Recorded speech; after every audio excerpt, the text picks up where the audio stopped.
기도합니다. 하나님 감사합니다. 우리 청년들이 주님 앞에 우리의 시선을 주님 앞에 올려드린다고 고백하였습니다. 우리의 삶을 올려드립니다. 우리의 마음을 올려드립니다. 우리의 예배를 올려드립니다. 주님 받아 주시옵소서. 함께하여 주시옵소서. 주님 축복하여 주시고 이 청년들이 섬기는 이 동광교회로 하여금 하나님이 기뻐하시는 교회 되게 인도하여 주시옵소서. 감사드립니다. 예수님의 이름으로 기도드립니다. 아멘. 할렐루야. 할렐루야. 3월을 맞아서 오늘 성청주일 또 혹은 청년주일이라고도 하죠. 청년의 헌신 예배를 맞이하여서 말씀을 증가하게 되어서 참 감사합니다. 이 시대를 살아가는 수많은 젊은이들이 그리고 이 나라를 살아가는 성도들에게 이 나라의 교회와 이 청년들이 미래가 어떻게 흘러갈 것인가 생각해보는 시간이 되었으면 합니다. 이 나라는 대한민국 교회는 많은 선교사님들과 순교자들의 피가 뿌려졌고 그 뜨거운 피로 인하여서 세워졌으며 역사가 흘러가고 있습니다. 120여 년의 그 근대와 현대의 물결 가운데에서 그 역사, 그 시대적인 어려운 여건 가운데에서도 불과 같이 부흥하였습니다. 하지만 현대 21세기를 살아가는 우리 청년들과 우리 앉아 계신 성도님들에게 우리들은 교회의 정체와 쇠퇴기를 맞이하고 있다고 많은 사람들이 이야기합니다. 어릴 때 우리가 바라보았던 교회의 모습들, 제가 어릴 때 보았던 교회의 부흥의 시기들은 제가 태어난 해는 그 여의도 광장에서 수만 명의 청년들이 뜨거운 눈물을 뿌려가면서 교회의 부흥을 부르짖고 이 나라의 부흥을 부르짖으면서 예수를 부르짖고 서원하였으며 소위 많은 교회들이 부흥을 맛보았습니다. 하지만 시간이 흘렀습니다. 포스트 모던의 그 영적인 암흑 시대에 세상적인 지혜가, 정치가, 경제가, 사회적으로 모든 것이 불안정한 상태로 살아가고 있음을 부인할 수가 없습니다. 예전보다 많은 것이 물질적으로 부요하지만 풍요 속에 상대적인 빈곤을 체감할 수밖에 없는 현실입니다. 신체적으로 우리 청년들은 예전보다 어느 때보다도 건강한 체구를 가지고 있고 실제 많은 미모도 가꾸고 많은 그런 어떤 모습들은 발전한 것 같지만은 그러한 실제적인 체력적인 면에서는 예전보다 못하다는 많은 통계들이 있습니다. 또 정서적으로는 지금 많이 심약하여져서 3포, 5포, 7포, 그리고 더 나아가 N포 세대라고 지금 이야기를 합니다. N포라는 것은 모든 것이 포기해야 되는 그런 세대라는 것을 말하고 있습니다. 슬픈 현실이지요. 이런 상황들은 수많은 젊은이들이 이스라엘에 빠졌던 그 성공의 신 바알과 쾌락의 신 아세라에 노출되어서 헤어나올 수 없는 그러한 중독의 늪에 빠져 있음을 현실적으로 대변하고 있다고 말할 수도 있습니다. 하지만 우리 청년들에게 감히 선포합니다. 우리 동광의 모든 청년들과 성도님들은 하나님이 기뻐하시는 청년들이 되시기를 주님의 이름으로 당부드립니다. 하나님이 기뻐하시는 성도들이 되기를 당부드립니다. 하나님이 기뻐하시는 동광교회가 되기 위하여서 우리가 어떻게 살아가야 할 것인가? 첫 번째로 건축자의 마음을 가지기를 원합니다. 오늘 본문의 말씀을 보면은 느헤미야와 함께 이스라엘 백성들이 성문을 건축하고 성벽들을 중수하는 그런 어떤 이야기들이 나오게 됩니다. 바벨탑처럼 자신의 어떤 성공과 높아지려는 욕망을 가지고 살아가는 건축자가 아니라 하나님이 기뻐하시는 건축, 바로 성전을 향한, 교회를 향한 열정으로 살아가는 그러한 인생을 말합니다. 건축이란 무척 계획적이고 공학적이며 지혜가 필요한 작업들입니다. 그리고 혼자 이것을 이루어가는 것이 아니라 함께하는 마음이 반드시 필요합니다. 오늘 본문에서 보듯이 느헤미야와 귀환한 백성들은 성벽 재건 공사가 열심을 다하여서 한 마음으로 이루어가고 있습니다. 성벽 북쪽에 있는 양문에서 시작하여서 옛문과 골짜기 문이 위치한 서쪽 성벽, 즉 시계의 반대 방향으로 이렇게 건축을 해 나갑니다. 남쪽 성벽 공사에서는 분문과 샘문을 중심으로 진행이 됩니다. 오늘 읽은 그 느헤미야 3장에 전반적으로 나오는 그 모든 말씀들이 그러한 말씀들을 말합니다. 요한복음 10장 7절에서 9절 말씀을 함께 읽기를 원합니다. 함께 읽습니다. 시작. 그러므로 예수께서 다시 이르시되 내가 진실로 진실로 너희에게 말하노니 나는 양의 문이라. 나보다 먼저 온 자도 다 절도요 강도니 양들이 듣지 아니하였느니라. 내가 문이니 누구든지 나로 말미암아 들어가면 구원을 받고 또는 들어가며 나오며 꼴을 얻으리라. 느헤미야 3장에서 말하는 양문에서 시작하여 양문으로 끝나는 이것은 방금 읽었던 요한복음의 말씀처럼, 예수님의 그 말씀처럼 양의 문이 되신 예수 그리스도를 상징합니다. 이 양의 문으로 들어가게 되면은 바로 그 성전에 들어가는 그 중심으로 들어가게 되는데요. 이 성벽과 성문을 다시 중수하며 공사하며 건축하며 모두 10개의 새로운 문을 만들게 됩니다. 성벽 중수와 함께 성문에 대한 공사를 52일 정도 만에 끝나는 것으로 보아서 모든 공사는 모두 합력하여서 동시다발적으로 공사를 하였습니다. 북쪽의 성벽과 성전에 가까운 그 양문과 한메아 망대에서 하나넬 망대까지 이르는 구간을 건축하는 것으로 시작을 하지요. 가장 중요한 이 구간은 제사장 그룹이 담당하고 대제사장이 직접 이끌었습니다. 엘리야십 대제사장은 1차 귀환, 포로 귀환 때에 스룹바벨과 함께 성전 건축 공사를 담당했던 대제사장 예수아의 손자입니다. 마태복음 21장 42절의 말씀을 함께 읽어볼까요? 함께 읽습니다. 시작. 예수께서 이르시되 너희가 성경에 건축자들이 버린 돌이 모퉁이의 머릿돌이 되었나니 이것은 주로 말미암아 된 것이 우리 눈이 기이하도다 함을 읽어본 일이 없느냐. 이것은 시편의 말씀을 예수님께서 인용한 말씀인데요. 이 말씀의 의미처럼 우리들은 건축자의 마음을 가질 때에 머릿돌 대신 예수 그리스도를 기초 삼아 건축을 하는 건축자가 되어야 합니다. 우리의 인생의 벽돌을 쌓아갈 때에 하나하나 차곡차곡 우리가 그것을 기초 삼아 쌓아갈 때에 모든 학업과 모든 관계와 그런 모든 벽돌들을 쌓아갈 때에 그렇게 문도 만들고 들보도 얹으며 문짝을 달고 자물쇠와 빗장을 갖추어 갑니다.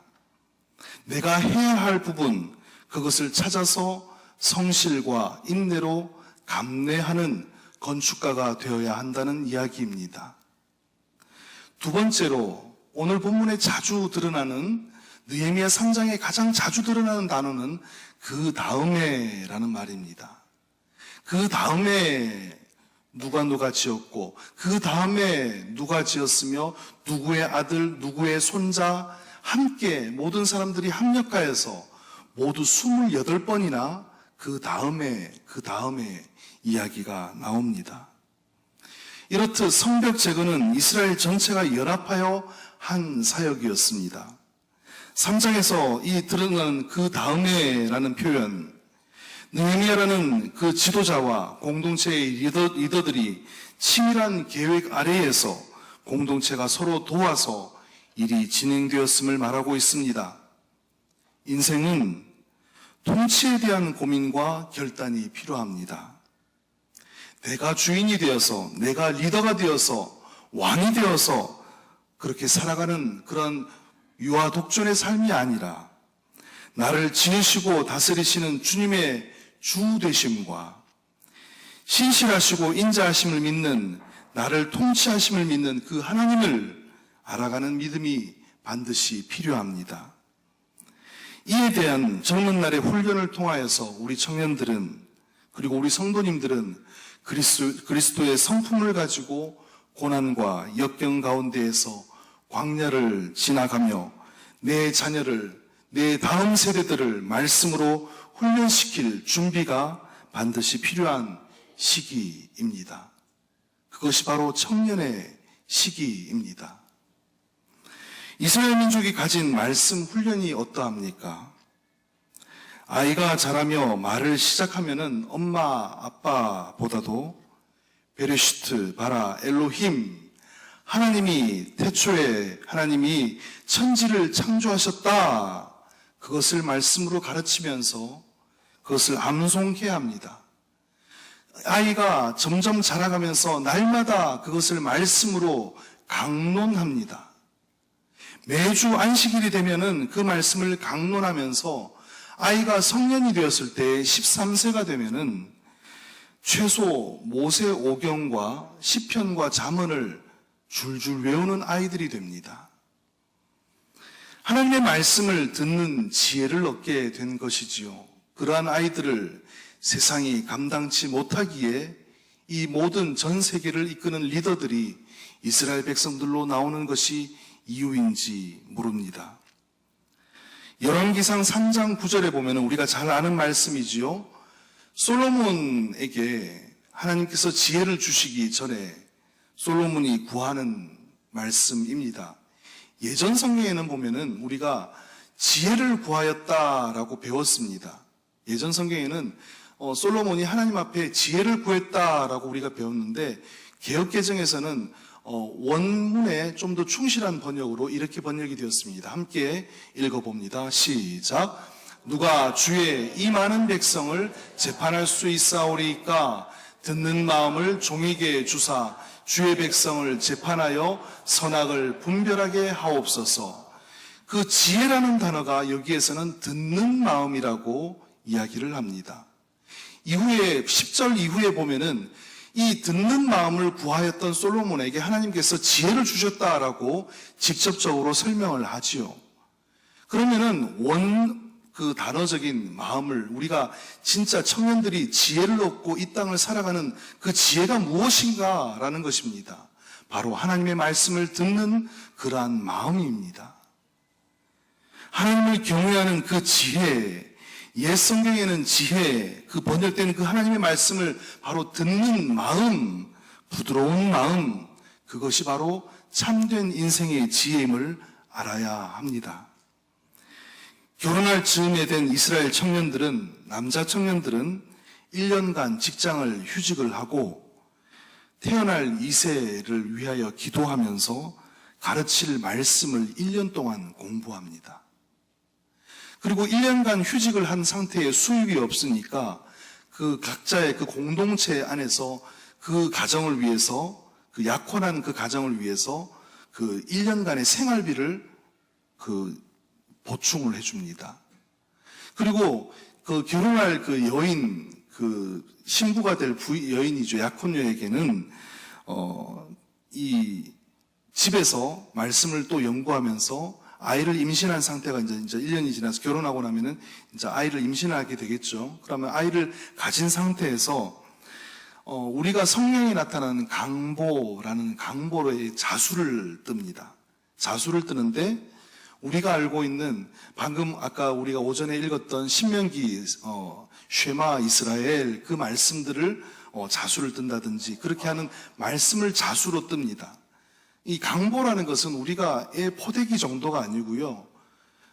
정말 길이가 여기서 한 피아노 정도까지 가는 길이에 완전히 이렇게 긴 거예요. 그래서 거기에 자수를 뜨게 되는데 거기에 아이를 갖다 둘둘 말아서 웬만큼 이래 더 굴려도 애가 다치지 않을 정도의 그런 길이라고 합니다. 거기에다가 말씀을 아이를 갖다가 가지고 말씀을 자수를 뜹니다. 수도 없이 10개월 동안 그 말씀을 암송하고 또 암송합니다. 이것을 볼 때에 단지 말씀 암송으로 그치는 것이 아니라 부모가 자녀들에게 일찍부터 성경의 큰 그림을 가르치고 보여주고 그것을 강론하기에 힘쓰면서 요절 한두 구절로 사는 인생이 아니라 성경 전체를 가슴에 품고 사는 그러한 다음 세대를 길러내는 것이 교회와 가정의 소명이다라는 것이지요. 이런 말씀이 뿌려진 지혜는 세상이 감당치 못합니다. 솔로몬이 구한 지혜, 그 마음, 듣는 마음, 청종의 그 자세는 성경이 가르치는 인생의 참된 지혜임을 우리 청년들과 우리 성도님들은 아시기를 바랍니다. 마지막으로 선포합니다. 삶의 모든 영역에서 성별하여야 합니다. 거룩함을 선포하여야 합니다. 거룩함이 여기에 있다고 그리스도의 보혈을 뿌려야 합니다. 내 모든 삶의 영역에서 나의 모든 것을 다 바쳐서 하나님께 성별한 삶을 살아가야 합니다. 느헤미야 3장의 이야기는 이러한 하나됨의 공동체가 이루는 하나님의 사역을 말하고 있습니다. 포로에서 돌아와 거룩한 도성을 재건하는 데 있어서 함께 하나님의 공동체가 성별하고 건축하고 중수하는 모든 그 일 하나하나가 하나님을 향한 거룩한 일, 하나님을 향한 기뻐하시는 일이라고 생각하고 그렇게 함께 하였습니다. 중수하여 문을 세우며 문짝을 달고 자물쇠와 빗장을 갖추고, 이 말씀이 반복됩니다. 이 반복되는 구절을 통하여서 모든 일에 하나하나 정직함과 성실함이 필요하고 그 밑바탕에는 반석과도 같은 믿음과 하나님을 향한 신뢰가 바탕이 되었음을 고백하고 있는 것입니다. 나라의 멸망과 성전의 파괴의 상태에 있던 이스라엘 백성들에게 사실 그들의 마음이 성전을 다시 건축하고 중수하는 것은 쉬운 일이 아니었을 것입니다. 포로로 잡혀서 그동안 그들이 신앙하는 하나님에 대한 신앙조차 의심할 수밖에 없는 상황이었을 것입니다. 포로로 잡혀 시간이 흐르면서 아마도 하나님의 존재 자체를 의심하고 있었을 수도 있습니다. 그 다음 세대는 말씀을 알지도 못하는 세대였습니다. 우리가 아시다시피 느헤미야서 앞에 에스라서는 모든 성도들이 함께 모여 말씀을 듣고 말씀을 들으면서 하나님 앞에 엎드리고 눈물로 회개하며 돌아오는 그러한 기적과도 같은 역사가 지금 현재 읽고 있는 느헤미야서의 성전 중수의 역사가 이루어졌음을 우리들은 알아야 합니다. 느헤미야는 오랜 타국 생활에서도 하나님의 존재 그리고 역사를 인정하고 기도 드릴 수 있었습니다. 왜냐하면 그는 하나님을 향한 신뢰를 잃지 않았기 때문입니다. 하나님을 향한 믿음이 변하지 않았기 때문입니다. 믿음에 대한 우리의 생각을 뒤엎는 온갖 종류의 일상적이고 평범한 일들은 우리 삶 속에 얼마든지 있습니다. 그러한 순간순간마다 하나님의 계획과 섭리를 인정하는 것이 바로 믿음입니다. 그런 하나님과 우리와의 관계가 우리 인생을 더욱더 신뢰의 자리로 이끌어 가십니다. 신념이 무너지고 믿음조차 상실하는 시대, 하나님을 향한 신뢰를 통한 고난 중에서만 우리가 인내할 수 있음을 알아야 합니다. 시를 한 편 읽어드리고자 합니다. 제가 배웠던 교수님 딸이 지었던 시입니다. 어느 책에 올라 있는 시인데요. 광야를 가로질러라는 시입니다. 민수기서를 떠올리시면서 들으시면 좋을 것 같습니다. 사막을 가로질러 방랑한다. 내가 비켜갈 수 없을 것 같은 여정, 나는 걸어갈 뿐이다. 마음에 짐을 지고 갈라진 이 땅을 걸으며 그저 이해할 수 없다. 왜 돕는 손으로 조력하는 자가 없는지, 메마름과 고통 가운데 하나님은 마음의 고백을 강요하실 뿐이다. 과연 무엇을 말하기를 원하시는지, 주님의 이름을 불러본다. 소생할 수 있는 믿음이 나에게 없음을 고백한다. 그런데 이 부르짖음이 결코 헛되지 아니하다. 메마른 영혼 위에 주님의 자비가 부어지고 그분의 임재 가운데 정제되고 다시금 온전케 되며 내 몸과 영혼이 그분을 높여 찬양하기를 명령한다. 그리고 약속의 땅을 회상한다. 하나님의 온전한 섭리가 세워지는 곳, 너와 내가 어느 날 서게 될 곳, 하나님의 소명에 응답하리라. 모세같이 하나님을 나의 분깃으로 삼으리라. 레위같이 하나님의 사명을 이어가리라. 여호수아같이 무엇을 대면하게 될지 두렵지 않음은 이제 하나님의 은혜가 충만함을 알기 때문이다. 그러므로 항상 길을 잃지 아니할 것이다. 그분과 함께 걷기 때문에 이러한 시입니다. 이 시를 읽고 참 인생에 많은 의문들이 사라지게 되었습니다. 그리고 이 목사님의, 이 교수님의 하나의 우스갯소리로 하시는 이야기가 있습니다. 그 교수님이 할머니에게 전화를 하시면 이 할머니가 자주 하시는 말씀이 있대요. 어떤 말씀이냐면은, 얘야, 인생은 고난이야, 고난. 고난 싫으면은 땅에 묻혀야 돼. 이해하시겠습니까? 고난이 싫으면 땅에 묻혀야 됩니다. 고난이 싫으면은 우리가 그 묻히기 싫으면은 인생을 뚫고 지나가야 하지요. 우리의 삶의 인생의 고난, 그 고난들을 알아간다는 것은 마치 건축을 할 때 땀 흘려 고된 그 일의 연속인 것과 더불어서 광야 인생의 단맛과 쓴맛을 알아가는 바로 그것입니다. 그 사소하지만 고된 일상들, 우리 청년들이 지금 맛보고 있는 그 일상들이 그 인생의 여정이 우리의 소명임을 깨닫고 그리고 걸어갈 때에 거기에 응답하고 반응할 때에 그 사명들을 이어갈 때에 하나님께서는 그 위대한 일들을 함께 하십니다. 느헤미야와 함께한 백성들은 팔을 걷어붙이고 한 마음으로 성벽 재건에 나섰습니다. 수많은 이름들이 각자에게 할당된 부분을 힘써 재건하고 있습니다.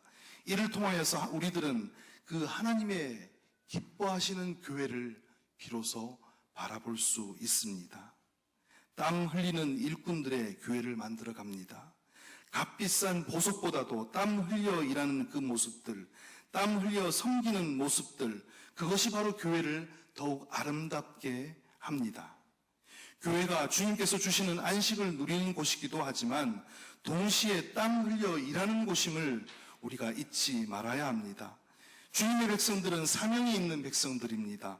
그리고 일꾼들입니다. 모두가 참여하는 교회를 만들어 가야 합니다.